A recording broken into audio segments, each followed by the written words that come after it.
1919 Irish War for Independence. Written by Legends of War. Narrated by Daniel Griffin. Introduction.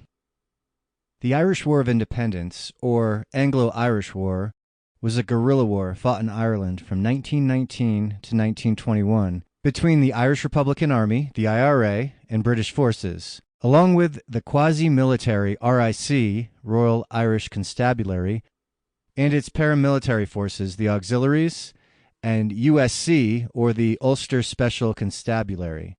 It was part of the Irish Revolutionary period. In 1916, Irish Republicans launched the Easter Rising against British rule and proclaimed an Irish Republic.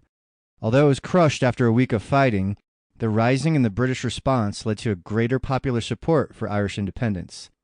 In the December 1918 election, the Republican Party's Sinn Féin won a landslide victory in Ireland.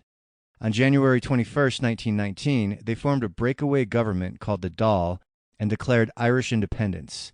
That day, 2 RIC officers were killed in an ambush by IRA volunteers acting on their own initiative.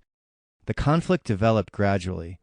For most of 1919, IRA activity involved capturing weaponry and freeing Republican prisoners, while the Dáil set about building a state. In September, the British government outlawed the Dáil and Sinn Féin, and the conflict intensified.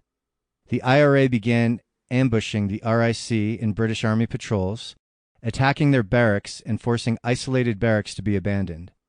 The British government bolstered the RIC with recruits from Britain, the Black and Tans, and auxiliaries who became notorious for ill discipline and reprisal attacks on civilians, some of which were authorized by the British government.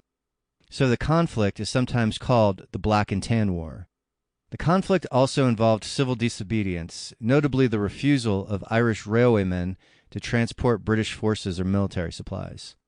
In mid-1920, Republicans won control of most county councils, and British authority collapsed in most of the South and West, forcing the British government to introduce emergency powers.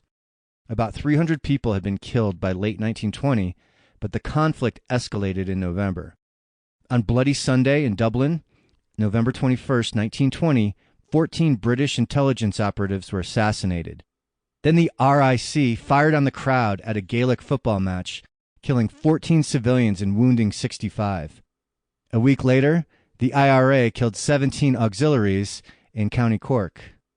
In December, British authorities declared martial law in much of Southern Ireland, in the center of... Sample complete. Ready to continue?